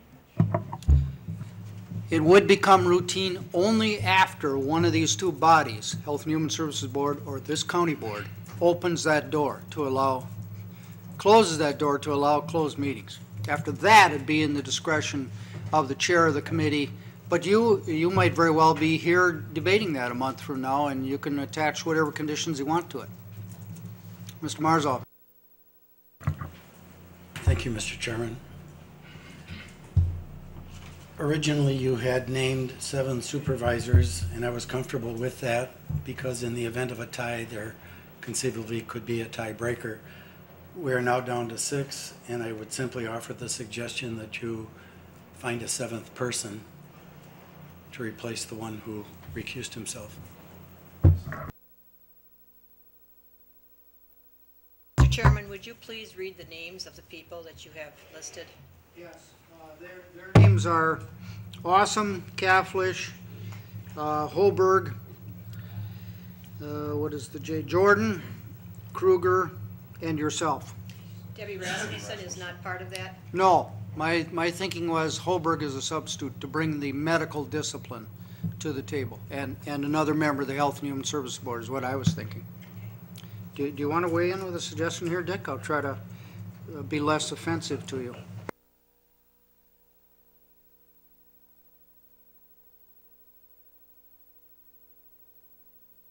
Chair the committee, he was suggesting that Esther would be the chair of the committee you appoint. Is that not right? That's right. Okay, he didn't offer in that way. We haven't discussed it that way yet, but it certainly could be, rather than letting the committee pick its own chair, we could direct it from right here. Ms. Gunderson, you've been trying to get a vote. Thank you. I don't know if it's appropriate for me to suggest somebody that I think would do well is Sharon Norton Bauman. Her conversation earlier made me think that, or Dick King would also be good.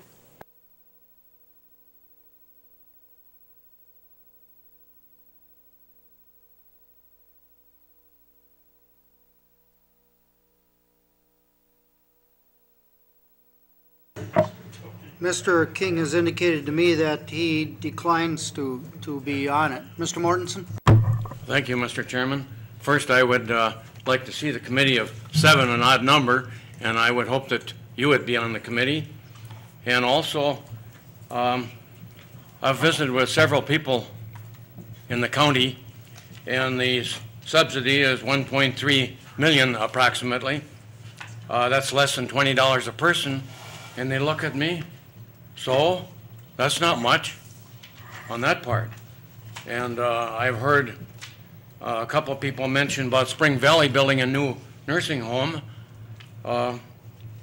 If we were to build a new nursing home, it could probably be very efficient and in the operation. Also, I've received lots of phone calls and correspondence in regards to the nursing home, all been good. And also another article that I've read is that baby boomers are becoming a new large group of population that might need some nursing home care before long. So I just wanted to mention that.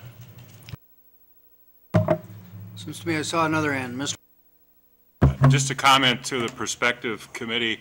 I know a little bit about nursing homes and health care, and I'd like the committee to understand clearly that if you want to maintain it as a county-owned facility, we have to build a feeder system. Without it, it will not survive. The successful homes survive, such as CCH, because of a feeder system. I've been around this organization for going on 19 years now, and there's a lot of deja vu in all of these conversations that go back to about 1988. Mr. Raymond. Yeah, I'd like to strongly suggest that you and Vice Chair King appoint you to the committee, and we can get on with it. Mr. Strumke. I know there's some discussion here about the open meetings issues. As an owner of 4 separate businesses myself, I always would take and get competing bids, and I would actually tell the other people what the cost or what's the price that's being offered to me by the other people. Now, there's some perception here that it's a terrible thing that people won't negotiate because their offers are being made public. I don't know if that's true. We're taking that at face value. I have never found it to be a fact in the operations of my businesses. Were the competitive offers printed in the newspapers? They were offered up to anybody that wanted to ask about them. Anybody else wish to be heard on this? Mr. Cranmer. Well, I have various concerns. Not sure which one would be uppermost. One of the things that is likely to happen is if the county board is, and the committees of the county board are doing their job, is to find out quite a bit about the operations of current nursing homes owned by the companies who may be interested. And I doubt seriously that those companies would want to release some of the confidential information about those operations, those current operations they own, to just anybody. And so I suspect that they would prefer to keep those kinds of things confidential. And I think it would be a very good idea to have a certain number of committee meetings by whatever committee examines this subject to make sure that to have them confidential so that they could, the companies we're negotiating with could release the information in a confidential way. I think that this is very important because one of the things that was pointed out to me, and I felt seriously was correct, was that we should have a reliable and reputable partner in any negotiation that we had. A second point is that we are taking the nursing home in the direction of a sale by appointing a committee. Now, I don't know whether or not we want to vote on that as a separate issue, or whether we want to just take that as a de facto approval by approving this motion. But it seems to me that that's the direction that we're going here. And we should recognize it. And I think that I wanted to put that on the table because I think that deserves some conscious recognition by everybody in this room. Well, I personally, and maybe if this is the point you were going to make, Mr. Dowd, I reject the idea that by exploring the opportunities and the options and trying to get together the best one, that we are committed to a sale. I mean, it's analogous to other things we have done here. We're still discussing the shape of the ice cream cone or whatever it is. We have not made a decision to buy one. Is that, can you say it better than I did? It's not a very good analogy. Mr. Dowd. All of us in this room are experienced at certain things, and I think the county board chairman I would like to see the county board chairman appoint John Borap. John is more than qualified for being on this committee. He's very familiar with the way the operations run, and knowing John, I'd like to see him appointed to the committee with his knowledge.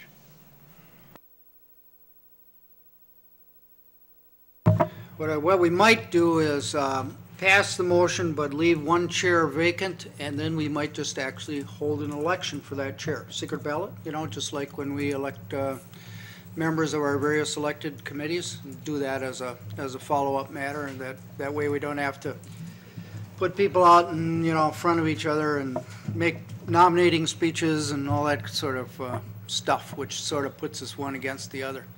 Mr. Strumke.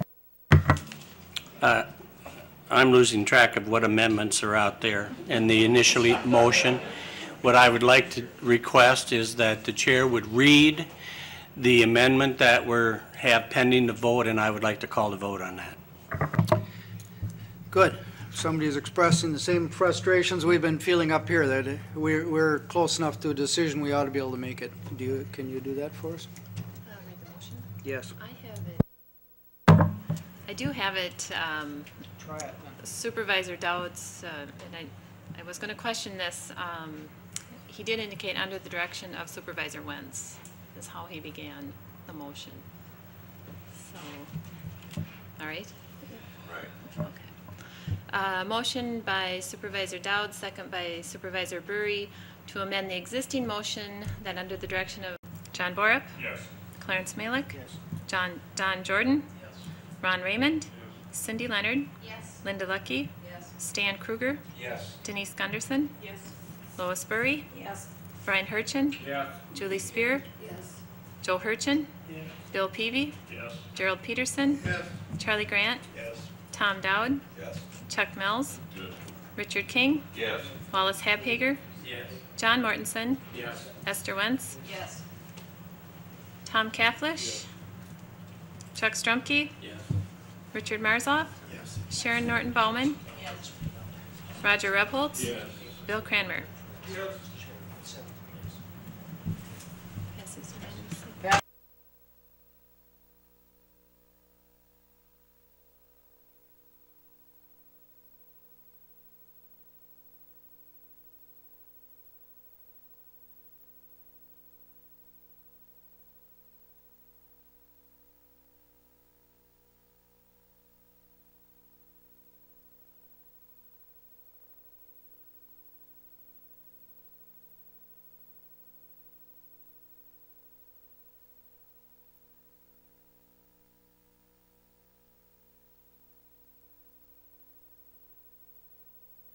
Being pointed out that we can't have a secret ballot for a position other than chair or some office. And we're not doing that. Sorry, Chuck. We've just decided it's mooted. We're going to have to do this the hard way. Although I'll make it somewhat easier by withdrawing my name, and then it'll be just between Ms. Norton-Bauman and Mr. Borup. Mr. Chairman? Ms. Norton-Bauman. Having a great deal of respect for Mr. Borup and for his experience in this field, I'd like to withdraw my name from this nomination. Okay, that'll simplify that. So the next thing that we'll, thank you for your generosity. The next thing we'll do is vote on the motion then, which would authorize a committee whose chair will be Esther Wentz. That's the way I read it. If you pass this amendment, which supersedes the prior motion. And it would be just as the clerk read it a few moments ago, and the members of the committee would be those whose names are now committed indelibly to your memories, right? Do you need a roll call vote for this one? I suspect it's going to be mighty close to unanimous. Okay, all those in favor should now vote aye. Aye. And opposed, nay. All right, that's a good piece of work. My sense of it is that there's no need to motion to vote on the main motion, which would be the very same as the amendment we just passed. Anybody disagree with me? Let's see. Final word, Fred? Oh, I bet you're going to ask, what is the name of this new committee? That wasn't what I was going to ask, but it was a good question. I will work with Chair Wentz to schedule a meeting quickly so that presumably prior to the Health and Human Services Committee and/or County Board in October, we can have a little bit more detail and identify whether the proposals are something we're going to work with or not. But I will schedule that yet today.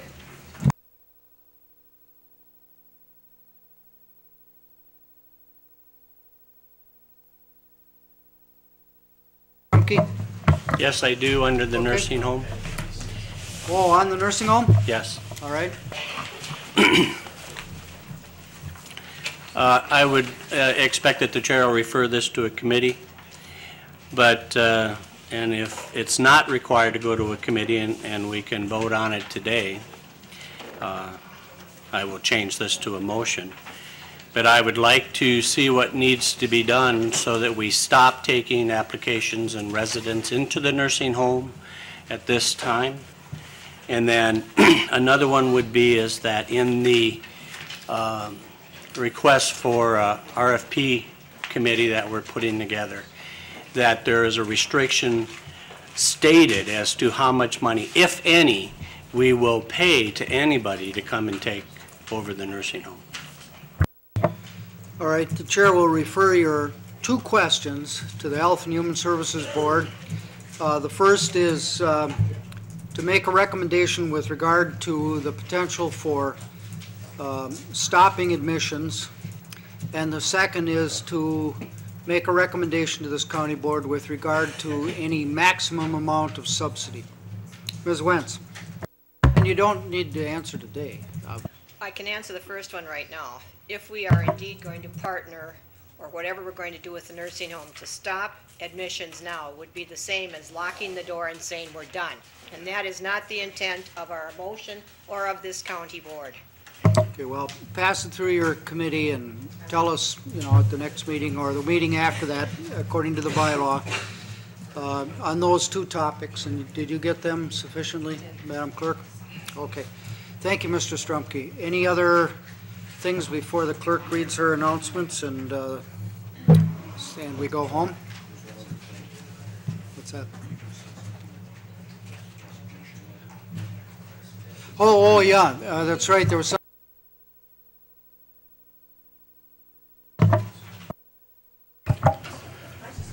This is somewhat related to the policy that was adopted for dual department head positions.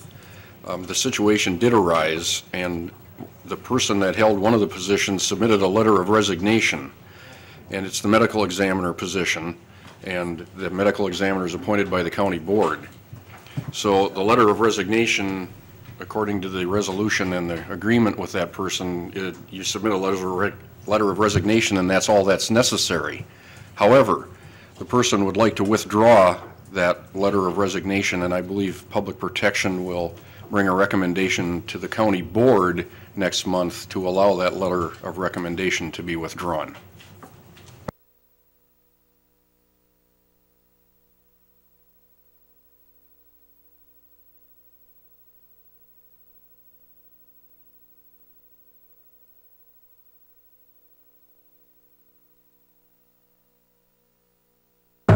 Further discussion on that topic, and I know Mr. Rebels has talked to me about it. We'll have discussion of that at our next meeting, which may be October 16th, except if that's the only thing we have, I don't think that justifies a meeting. So that's referred to the, did you say Public Protection? And also the Emergency Management Communications Committee, right? Because you're dual reporting? Well, but Julie correctly pointed out to me that the only thing we're dealing with is the resignation of the medical examiner, which is under Public Protection. It isn't directly related to that policy. It's just a matter of dealing with the resignation and withdrawing it. So it's just Public Protection that would deal with it. So be it. What do you have, Madam Clerk? I have no announcements or correspondence, but for those of you that plan to attend the WCA conference in the Dells and you're renting a car, if you could either contact me or Dana Baker to get some help in doing that, I'd appreciate that. And then Amy has the county board per diem checks at the door there. Either I can hand them out or you can meet her at the door and she can give them to you.